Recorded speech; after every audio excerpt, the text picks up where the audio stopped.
আমাদের উপরে অনেক মানুষের জীবন, হাজার হাজার মানুষের জীবন নির্ভর করে। আবার ট্রেন যদি দাঁড়ায় থাকে মানুষের ভোগান্তি সৃষ্টি হয়। এই কারণে আমার খুব অ্যালার্ট থাকতে হয় এবং খুব সচেতন ভাবেই গাড়ি চালাইতে হয় এবং গেট ফেলাইতে হয়। যত যাই কিছু হোক, ঝড় হোক তুফান হোক, টেলিফোনের কাছে একজন থাকতে হবে, বাইরেও লোক থাকতে হবে অল টাইম। কান টেলিফোনের দিকে থাকে আর চোখ রেল গেটের দিকে থাকে।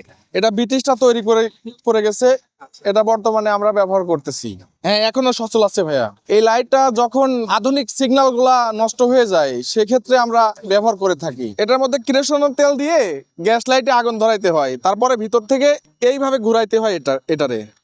এটারে ঘুরাইলে 3 রকমের কালার আসবে, একটা হলুদ কালার, একটা সবুজ কালার, একটা লাল কালার। হলুদ কালারে হোম সিগন্যাল বোঝায়, আর সবুজ কালারে আউট সিগন্যাল, আর লাল কালার দেখালে ট্রেন দাঁড়ায় যাবে। যে সময় লাইনে কোনো প্রবলেম থাকে সেই সময় ইউজ করতে হয়। কোন লাইন দিয়ে কখন ট্রেন আসে, আপ লাইন ডাউন লাইন, উপরেরটা আছে আপ লাইন আর নিচেরটা ডাউন লাইন। এখন ডাউন লাইনে ট্রেন যাচ্ছে এটাই বোঝাচ্ছে।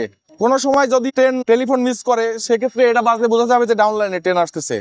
এটা টেলিফোন, এটার মাধ্যমে স্টেশন মাস্টার আমাকে জানাবে। স্টেশন মাস্টারের ফোন রিসিভ করলে আপ হইলে আপ, ডাউন হলে ডাউন, আর ডাবল হলে ডাবল। ডাবল হলে আপ ডাউন দুইটাই। ফোনে 10 সেকেন্ড, 15 সেকেন্ড, 20 সেকেন্ড যখন যেভাবে লাগে আর কি, এর বেশি কথা বলতে হয় না। ফোনে বলে ওই তো আপ হইলে আপে বলে যে আপে গাড়ি আসতেছে, ডাউনে হইলে ডাউনে আসতেছে, আর ডাবল হলে আপ ডাউন দুইটা টেলিফোন। আর এটা হচ্ছে এখান থেকে সিগন্যাল দিয়ে আজমপুর জয়নাল মার্কেটে যায়। চাবিটা হচ্ছে এটা লক। এখন আমি গেট উঠাইলে আর কোনো গাড়ি আসবে না। এটা হচ্ছে আপ ডাউন চাবি। আপনার এখান থেকে যদি আমি চাবিটা দিয়ে দেই তখন এই বাতিটা থাকবে না, তখন ট্রেন চলাচল করবে। আমি যদি কোনো সময় ভুলও করি তারপরে চলাচল করবে। আর যদি এভাবে থাকে কোনো সময় ট্রেন চলাচল করবে না। এখানে কোনো শোয়ার ব্যবস্থা নাই, কোনো থাকার ব্যবস্থা নাই। একসাথে 2 জন থাকি, 3 জন থাকি, এখানে 3 জন থাকে। একজন টেলিফোন ধরবে, একজন দুইজন লাইনে থাকবে। হ্যাঁ, গেটটা উঠাবে না ভাবে, জ্যামজট আছে যেহেতু এখানে জ্যামজট ক্লিয়ার করবে।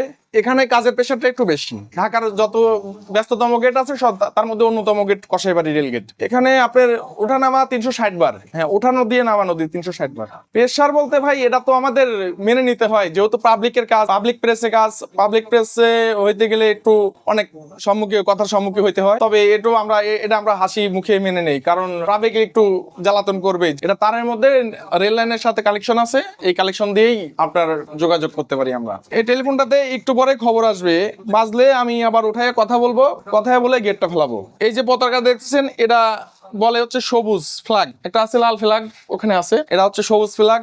লাল ফ্ল্যাগ ব্যবহার করতে কম হয়, আর সবুজ ফ্ল্যাগটা বেশি ব্যবহার করা দরকার হয়, কারণ সবুজ ফ্ল্যাগটা তো ওই অফিসার গেলে ফ্ল্যাগ দেখাইতে হয়, গাড়ি গেলে ফ্ল্যাগ দেখাইতে হয়। এইভাবে যখন গেটটা ফেলাই তখন ওই সময় টয়লেট করতে হয়। এটাতে কোনো সুইচ নাই, সুইচ আছে এটা সুইচ।